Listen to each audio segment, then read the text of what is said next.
Let's speak about volcanoes and lava, specifically in this case the most active volcano in the world, which is in Hawaii. It's called Kilauea. No matter what volcano you know, I know there's like lots of volcanoes, and we had the La Palma volcano from the Canary Islands, which belong to Spain in the Atlantic. That one and any other volcano, they're nothing compared to Kilauea. It's officially declared permanent eruption volcano, permanently.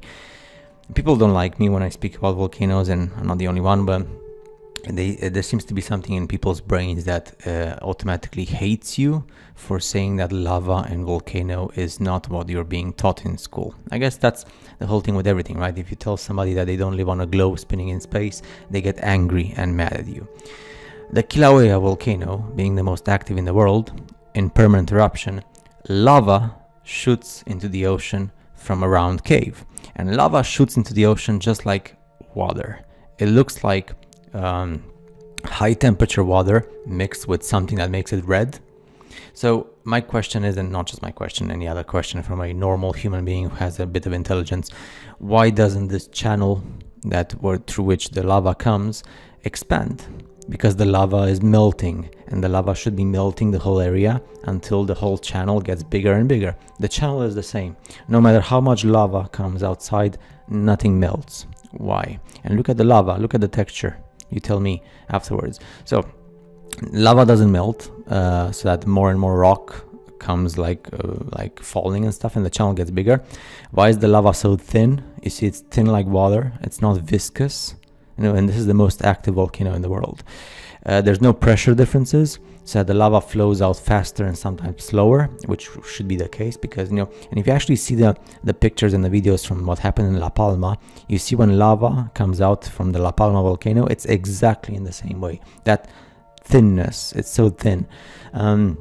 Also, there's a possibility to actually visit the area from Kilauea, but there's not many boat trips. As far as I know, there's only about 4 boat trips to the Lava River, because probably they don't want lots of people to actually see what's happening, and they probably just take people to certain areas where they consider it safe for not making too many questions.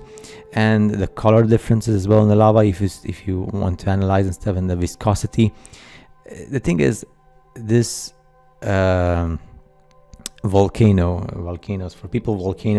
people see these like hexagonal shapes that you see everywhere in the world, and everybody goes by the fact that it's lava that came out of volcanoes millions of years ago, and when it got dry and it cooled down, it formed these geometrical places. And when you tell people, those geometrical places are actually what remains of the super big titanic trees that were cut and petrified by some kind of technology of mass destruction. And also there's giants and titan with human form that were petrified and destroyed as well, and also artificial buildings. But whatever you see with hexagonal forms is the trees and the plants that have their fiber and their cells. So I'm just giving you the example of Kilauea because Kilauea is a major volcano. It's super big. If we don't compare it to whatever lies on the bottom of the Pacific Ocean in terms of what we have on the surface, Kilauea makes the Canary Island volcano or the Iceland volcano or the Italian volcano ridiculous in terms of like how active and big it is. So I know it's uncomfortable for the majority of people, but hey, this is reality. The pictures and the photos and the videos speak for themselves. You just have to be a decent human beings and ask intellectual questions and not be afraid of being laughed at, I guess. But even people who laugh at you, if they laugh, they have no scientific proof for laughing. You're giving them the science and the questions. If they still laugh, it's because it's not even, they don't even mean anything. Like it's not even meaningful to actually have a conversation with them. If somebody laughs at you for actually showing them this with Kilauea and other volcanoes, and actually seeing that lava that comes out is pretty much like water with toxins, you can actually ask the question, who lives down there inside the earth? Why are we as a humanity, as a human race, not allowed to dig deeper than 12 kilometers? We have the Kola in the former Soviet Union, the Kola hole. It's 12 kilometers. It was sealed, and that's it. Another story. And nobody is allowed to go beyond 12 kilometers. Why? Is it problematic that we're just gonna reach a certain point underneath the earth where we're gonna see like a huge civilization with like inner cities and technology and people living in the ground? Or perhaps the volcanoes, the toxic waste that these people from the inner civilization, they just like throw it outside onto the surface for it to actually go into the water and the sea? Or is it like some kind of like industrial activity from this humanity underneath, and you're not allowed to see the infrastructure and stuff?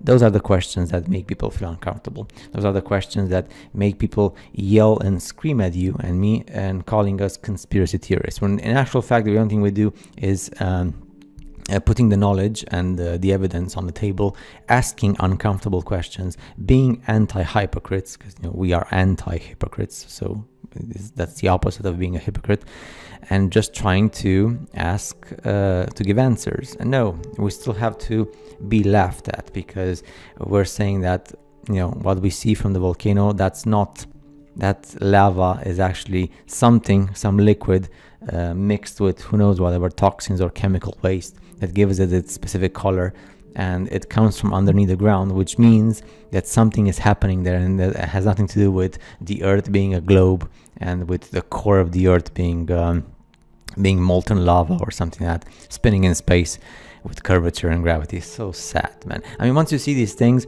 it's so simple to understand everything and to actually give an answer to everything. It's just there's not enough humans in the world to speak with, because they just laugh and scream at you and get angry.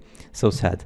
I will see you guys in the next video. If I find more stuff about lava and volcanoes, make sure. But yeah, you just watch the picture. You could just show these pictures. If you ever have a conversation with somebody, you're gonna see how their face goes like they get blocked. Of course they get blocked, because you're showing them evidence, and you cannot go against. You can't go against evidence if you're just like that. You don't care. You just want to laugh and scream.